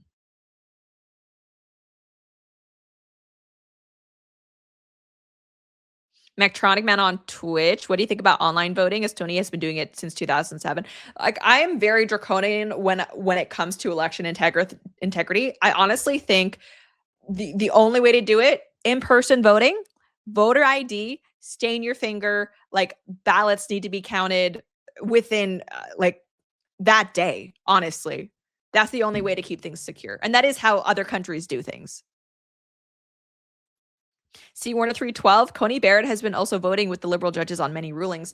She's not voting with the liberal judges. I think she's just a liberal judge, honestly. I think that like when you keep voting with the liberals most of the time, you're not voting with the liberals. You are part of the liberals. Yeah, Presser saying you're watching the 2026 election be stolen in real time. You should be furious. So Nick Sorter says, this is yet another reason the Save America Act must be passed now. This means states like California can continue taking weeks to count ballots after Election Day. Beyond insane. Yeah. Very much so. Democrats' sweep is going to rocket or skyrocket on the prediction market. Yeah, this overwhelmingly, no one is under any illusion that this does anything but help Democrats win, by the way.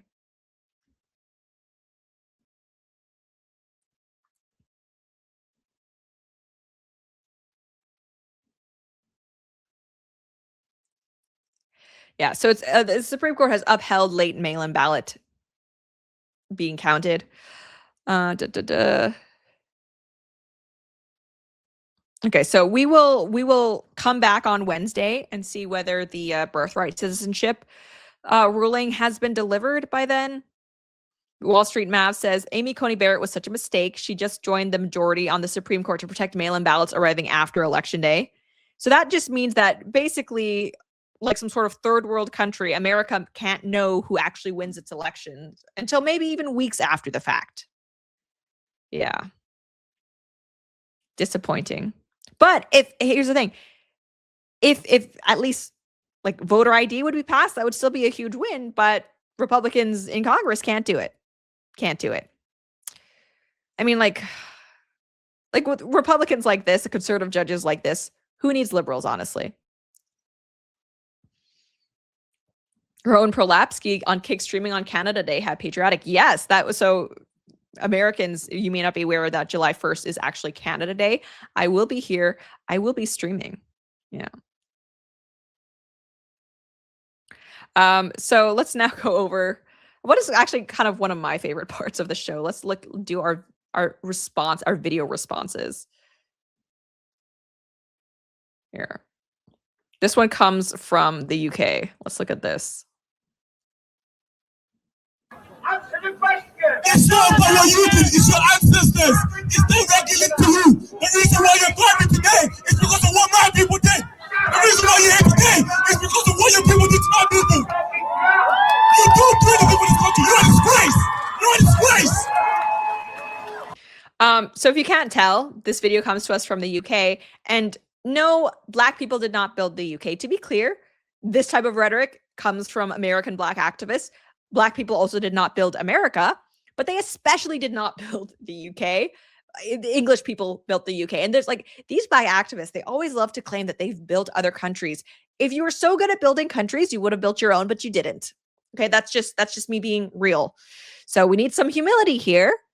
Need some humility. If you're going to be a guest in the UK, at least be grateful to be there. Like this sense of entitlement is stolen valor building like British civilization.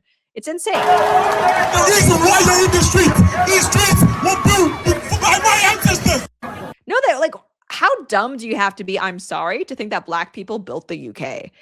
Like, this is someone who clearly has been on social media too long, like absorbing BLM rhetoric and then translating it into a British perspective, which again doesn't even make sense. Doesn't even make sense from an American perspective, but especially trying to like say this about the British streets. No. Yeah, we was Kangs, we was Brits. No. Nutty business on Twitch. English speaking countries just so cooked. LOL. Unfortunately. And this is why you have parties like Restore thankfully blowing up, because I think European people, there's going to be a point where they're just tired of this. Dan 947, he also likely isn't descended from slaves if he's in the UK. Yeah, so at least Black people in America, a lot of them might be descended from slaves, depending on like when they came over. But if you're in the UK, there's basically 0% chance your family was ever a slave. So, and unless it was from other Black people, other Africans.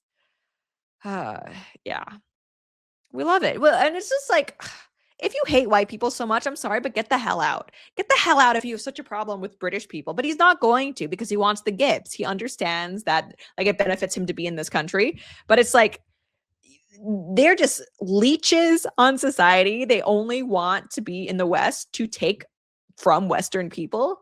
They don't like Europeans. They don't like the British people. They don't like the culture. It's like, get out. Like, it's a pretty basic thing to be like, hey, you're not able to come here if you actively hate us. I feel like that's common sense immigration reform. Why don't we do that? Nirvana rules. He enjoys the privilege of living in England, apparently.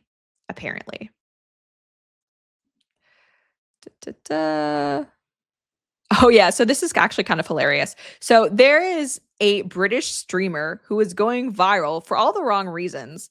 So it says YouTuber Angry Ginge was absolutely pissed after confronting a guy who made racist comments. So this guy, the streamer, was at a soccer game, and apparently it was like a game with Ghana, and the person in front of him said something he deemed racist, and he decided to have a total melty about it on stream. We have a situation where the gentleman that was there is started being racist, so we're getting supervised. I've reported to steward because I mean, kick it out is the saying. I will stand by that. So he's done that.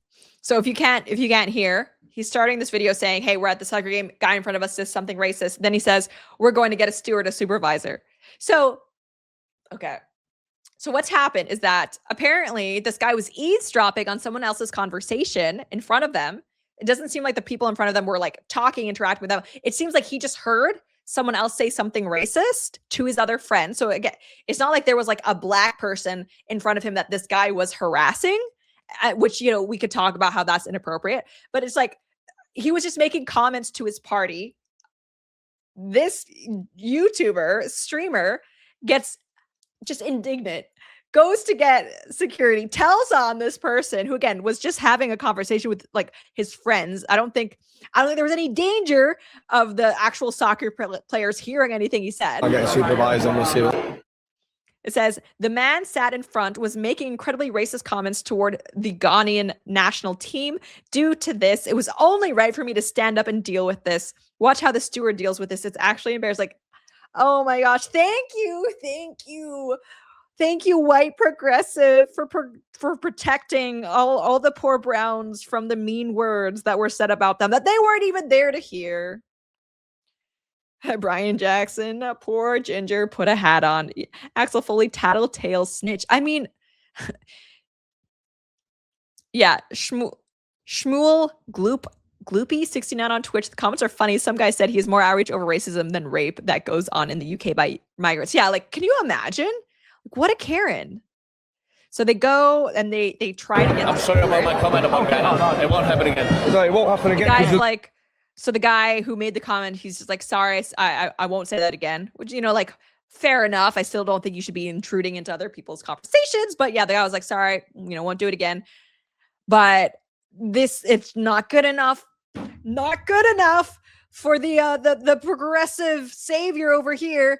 No, Gonna you're get going to get thrown out. Really? Yeah. Can we not just forget about it? Forget about you being racist. No, mate.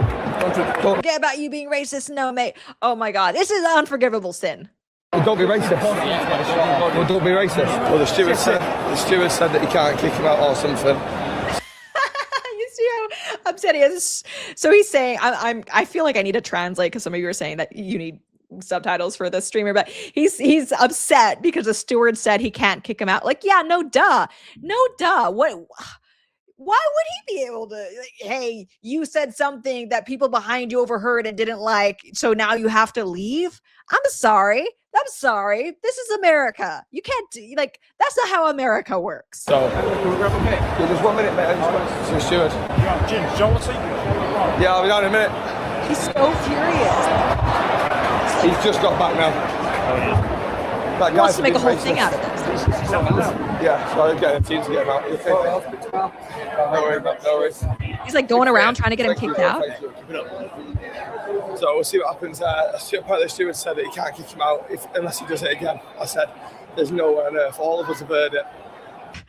So yeah, apparently Stewart did say like, okay, maybe if he says something again, but this guy's like, no, but we all heard it. Once was enough. Yeah, he thinks he's saving the world right now. That's right. Breakin' K, what did he say? Okay, so we don't actually know what the guy said because this apparently it was so bad, the streamer doesn't even want to repeat it. So we don't know what he said. I have no idea. Like, was it a joke? Was it at least funny? We don't know. He's kind of got to go. So we're getting a team to kick him out now or something. But I don't know, we'll see. And they tried to get me to do a video to promote his brand as well. Some cool, I don't know, I'll try and find the name of the brand. It's run by a racist. So. Oh, and he also wants to dox this guy's brand because it's run by a racist. Oh my goodness. We're trying to expose everything we can. We're trying to expose everything. So this, by the way, this guy here, other side, there we go. This is exactly the problem with modern society. Look how mad he is. He's trying to ruin this guy's life, get him kicked out because he's not minding his business and he's just so offended on behalf of other people. Insane. And like, what is this? Is this guy some moral crusader otherwise? Probably not. I mean, like, let's be real. This is like a virtue signaling stream. Look how upset I am over the racism.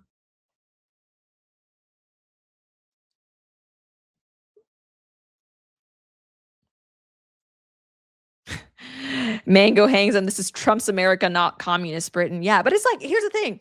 As someone who is like Chinese, if someone makes a comment about like Chinese people, I actually don't like, especially like, to their friends, I don't think it's proportionate to try and ruin their lives for that. I just don't, you know, you said something politically incorrect at a football game and now you're being blasted on social media. This guy wants you kicked out. He wants your brand destroyed. Can we not do that? Can we not do that? There's actual problems. Like there are criminals going loose, right? There's grooming gangs. This is not an issue that we should be losing our heads over. From the American stewards, the message before the games that all the footballers kick it out. If you see it, say it. I've gone and reported it. The guy, he's not been kicked out of the stadium. I've gone and reported it. He's not being kicked out of the stadium. We saw him as we left. He's been able to watch the whole game after some of the things he was saying about the Ghana team. I'm not going to repeat. I think it's absolute fucking disgrace. He's been able to stay in and watch the game after having evidence on the vlog. Having reported it and 5 witnesses, literally all 5 witnesses. That guy is acting like he witnessed a murder. of us heard him say it, and he's still been able to watch the game. I think he's being able to watch the game. 10-9-4-7. I just want to know if it was funny. That's the only thing that matters to me. But that's the thing, because he's being such a drama queen and he's not repeating it, I'm going to assume, because I'm a normal person, that he made some sort of off-color joke. Like, let's be real. That's probably what this is. Nirvana Rose. Oh no, he said words it gets to say. How horrible. Oh my God. Oh my gosh. It's just, yeah. An absolute fucking disgrace. I think it's. I just think it's wrong on every single level that people like that can stay and get away with it. And the steward that came up to me the first time said, "All right, well, if he does it again, tell him." I said that there can't be a next time. Otherwise, There can't be a next time. Bro acts like he's like putting a stop to Holocaust Part 2. There can't be a next time. Never again. 2 racist comments made during a oh no. everyone gets 2 chances. It's ridiculous. I did my part. I couldn't have done any more. I could have done any more. Oh my gosh. At the end of the day, the steward came to remove him. He walked off. Steward followed him, and then didn't even get rid of him. So He's so mad. He's so mad about this. Wait, and I think there's like he made a follow-up video. Do we have that here? Da, da, da, da, da. Oh no, I don't think we do. But yeah, he was just fuming.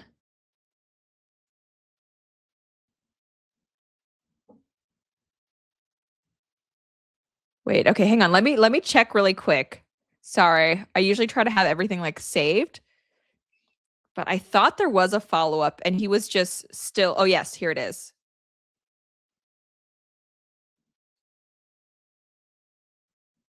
Okay.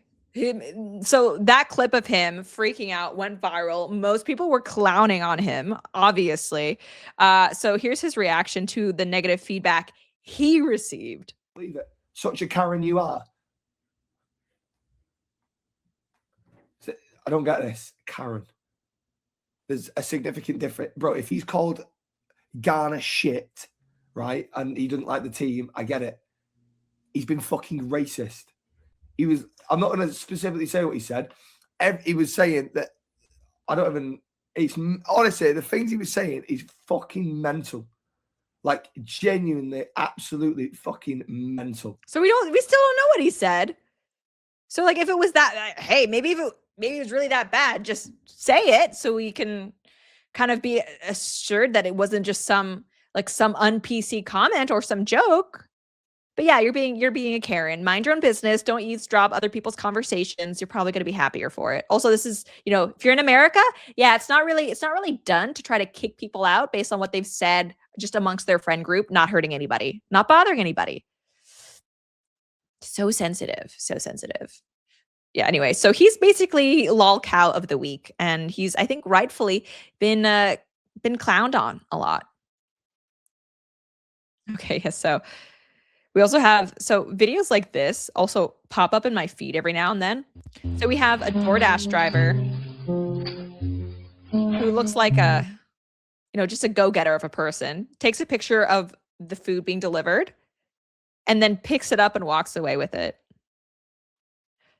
So I did a video talking about how basically the bottom 1% it makes your life so much worse than the top 1%. I got some pushback on that. Like, hey, poor people are just trying to be clear, I am not in favor of just hating someone because they're living paycheck to paycheck or because, they're doing a blue collar job. Of course not. Absolutely not. But the thing is, when you get to the lowest of the low people, usually there is a reason for the position that they're in. Not always. They're, victims of circumstance do exist. They're not as common as the left will have you believe, but they do exist. But yeah, when we talk about the lowest of the low, if you've seen Caleb Hammer's show, you'll know this. Usually there's a reason why, like, they are in the position. And it's like, that woman, you're stealing from your own job. You think no one's going to notice how your food keeps going missing? You are a problem. You are like the bottom 1% that I'm warning you of. It's not just like a money issue, because like this person, she's a bottom 1% of just like morality, physicality as well. Usually goes hand in hand. Just not sending our best. Dan 94.7 on Twitch. Are you going to introduce a lol cow of the week segment? I should. We should. Let's do that. Lol cow of the week. Like day reps, why would you want that thing touching your food? Very true. Very true. It's like, no matter how tired I am, I will always volunteer to go pick up food rather than get delivery, because A, you spend so much more, but also there are reports of people like they'll eat stuff out of your food. Now more places are starting to put stickers, so it's like tamper proof. JJRSBL on Rumble. Lauren mentions Caleb Hammer. That dude is hilarious. Okay, so speaking of guilty pleasure content, Financial Audit is my guilty pleasure show. And it's like, I don't even watch all the way to when he gets at the end to the actual budgeting. I don't really care about that. I just like, he's so mean and it's so funny. And he says stuff I would never in a million years say to people, especially if they're sitting like to their face, but he's just funny. He is hilarious. Yeah, love me some Caleb Hammer. He's great. We should do I'm going to start gathering some clips. We're going to do a Caleb Hammer react clip. Yeah, Caleb gets even more shrill than you. He does. Yes, he does. But that's also why I wouldn't want to just like listen to a podcast personally of someone yelling in my ear. Obviously, people do listen to him though. Yeah, we also have, here we go. So, the Haitians have been in the news. Their temporary protected status, the Supreme Court has ruled that it could actually be revoked. It's not actually something where it can be implemented but never taken away. That's not what temporary means. But now we have all these people crying for the Haitians. Now, apparently DHS or USCIS, I don't know, there's been an announcement saying actually they can actually apply for all of these other things, which is like, okay, so is anyone actually going to get deported? We'll see. But we've had all of these liberals coming out and defending Haitians not being sent back to Haiti because, oh, Haiti is so dangerous. It's like, let's all take a minute and ask ourselves why Haiti is dangerous. Let's see. And they are terrorized. They are terrorized. Haitian nationals. This is cruelty. This is inhumane. And this is a death sentence. Because we already know the consequences. Because in Haiti, there's open warfare and rape. There's ravaging violence against women and children. There are no school days, no work schedule. You do what the gangs want you to do. So, now that Haitians might be sent back, the left, you guys remember the whole Conan O'Doyle fiasco. Trump called it a crap hole, let's say, and Conan, all these celebrities were like, no, Haiti's great. What are you talking about? Now, apparently, they're back on agreeing with the fact that Haiti is crap because they don't want Haitians to go back there. It's funny. Like, it depends, right? If Haitians are here, Haiti is amazing. How dare you denigrate it? But you have to send the Haitians back. No, how could you? It's dangerous. Okay. So never mind the flip-flopping. Let's also ask ourselves, why is Haiti dangerous? Like, what's going on? Why is Haiti full of rape and violence and just a lawless place? Could it be that the Haitians are doing it? Like, why isn't Port-au-Prince just a holiday destination? Beautiful. I've actually been to Haiti on a cruise. I forget what cruise line. I think it's Royal Caribbean. They have a port that they've bought and kind of sectioned off. And so beautiful beach, like one of the most beautiful I've ever been to. Clear water, soft white sand. But why is the rest of Haiti so bad? Could it be because of the Haitians? Can we go so far as to maybe say that perhaps the people of the country are the ones committing crimes in the country, that there is not magic soil, that where you put a person in Haiti, they suddenly become this violent rapist, and then you fly them to America and now they're safe and productive member of society? Like, that's not really how things work. And so I'm not disagreeing with her that Haiti is dangerous, but it's kind of like, it seems like the most natural place for a Haitian to be. Yeah. Sammy626 on Kick, do better, Haiti. Yeah. Do better, Haitians. Let's also say that. And okay, so we have some progressive liberalism here. German feminist Verena Braunschweiger promotes the slogan, "My lineage ends with me." She calls on white people not to have children, claiming that Western pronatalists only want to control women and keep refugees out. Oh yeah, because refugees, they tend to be the most liberal when it comes to women's rights. Like, let's be clear, like all these feminists who want like white people to die off and who hate white culture, the only place you women have any seat at the table is in these Western cultures that you hate so much, okay? Because, the Afghan refugees, they're not going to be lobbying for you to take part in government, okay? The Syrians, actually Syria, like under dictatorship, fairly open, but yeah, not going to happen. If you're, this council of Pakistanis, they're not going to be coming to you for your feminist opinion. Braunschweiger says Europeans are responsible for poor living conditions in Africa. The quote is, "So I would take all immigrants and refugees in because we ruined the world, so to speak." We produce climate change, which makes life in Africa, for instance, miserable and horrible. So, of course, why not invite them if they want to come? Okay, so Africa is not bad because of climate change. Climate change, even if we believe it's all due to like Western industrialization, fairly new phenomenon. Africa has been worse much longer than that's been going on, actually. Arkantos on Rumble. She's an enemy and should be deported to the darkest parts of the world. Kuda Panda, they are suicidal murderers, except they want to take everyone down with them. It's like a level of just delusion and like homicidal empathy that just it boggles the mind. And again, if we were sane societies, people like this, they would have no platform. They would just be laughed at because they're crazy people. Like there's, if a Japanese person were to say this, say like, hey, we need to bring in all the migrants because, Japan is so bad. No one takes them seriously. No one listens to them because they're not retarded as a society. So they realize when someone is retarded, best to just ignore them. JPS210, congrats on your Twitch. Also, big fan, love your content. Thank you. We have been having so much fun with the streaming. Optimistic Realizer, these people are so damn dumb. But that's like, I don't even know if it's like a low IQ situation here, which I think it might be, because if you can recognize patterns, you should be able to recognize patterns as they pertain to, social issues, economics, politics, you name it. They're also just like deeply naive. I don't know. It's hard to put in like pin down exactly what the issue is. Fidget Guy, Haitians have burned down numerous apartments in the USA because they use barbecues in their living room. Google it, but ignore AI. Look at the news articles. I mean, sadly, I wouldn't be surprised. Oh, yeah. So, and we'll do one more. So Ireland, as we have covered, it's another one of those European places where refugees are being kind of brought in despite the wishes of the population. So we have this clearly migrant woman complaining that there's not enough representation in teaching in Ireland. I was shocked, but I also really wasn't surprised.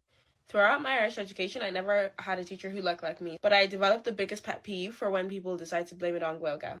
I can tell you now that Gaeilge is definitely a barrier for people from ethnic minority backgrounds for getting into teaching, but it is not the biggest barrier, in my opinion. Because if it was, there would definitely be more ethnic minorities doing secondary school teaching because there's no Gaeilge requirement there, but the numbers are just as low as they are in primary school teaching. If this lady wants people who look like her to be teaching her, you know where she can find them? Probably her home country, where there was just an entire country full of people that look like her. It boggles my mind, the entitlement that these people have to come to other people's countries and then complain that there's not enough people who look like them. It would never occur to me. It would never occur to me to go to Korea and complain that there's not enough Canadians in positions of control or power. And that's the thing. It's not just the taking up resources of welfare. It's not just the higher crime rate.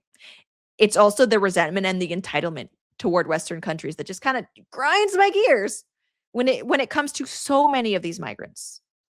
I definitely think one of the issues is representation. The curriculum has only become so diverse in the recent years, and also all of the teachers that children, teenagers are seeing are all white. White teachers in Ireland? Crazy. You know what? I'm going to go to whatever shithole she's from, and I'm going to go and complain that there's not enough white people. Okay. And then, you know what? Maybe we just bring over a bunch of white people, but then it also quickly, ironically, that country would become much better, but then they would complain about the white people, and then the white people would leave, and it would all go to pot, and, society would basically crumble. And I'm not just making stuff up, by the way. This is basically the history of places like South Africa and Rhodesia. It's just, it's like we can't even pretend or try to inflict what they've done to us onto them, because then we would just improve their countries and their lives would be better for our presence. So it's a very one-sided relationship. But also a lot of the treatment of students from ethnic minority backgrounds in education is kind of appalling. So a lot of students from these backgrounds do not want to become teachers because they've had a lot of negative experience with teachers in their life. There's definitely still a lot of unconscious bias from primary school teachers, secondary school teachers, and even in higher education from lecturers. And I definitely will always believe that the diversity of the classroom should definitely reflect in the teaching force. Children should be able to see themselves in their teacher and Okay, so guys, again, send the kids back to whatever country you're from. They can have diversity. Like, they could be represented there. relatable experiences. And in order to do this, you need to better the treatment of your migrant/ethnic minority students in your classrooms. And again, this falls into anti-bias and anti-racism training, but also following accounts that help. Okay, so this is okay. Prayers for Ireland, because they are clearly dealing with the same type of DEI nonsense that we are over here. Insane. I think that's basically all the time we have for today. Next stream will be Wednesday at 2 p.m. Eastern. I would really appreciate you guys being there. A big thank you to everybody for tuning in. A lot of fun with you folks. We may have some news about the birthright citizenship case on Wednesday. If that comes out tomorrow, you can bet your bottom dollar we will be covering that. Until then, though, big thank you. Remember to like, share, subscribe, all of the good stuff. And yeah, I will see you guys next time.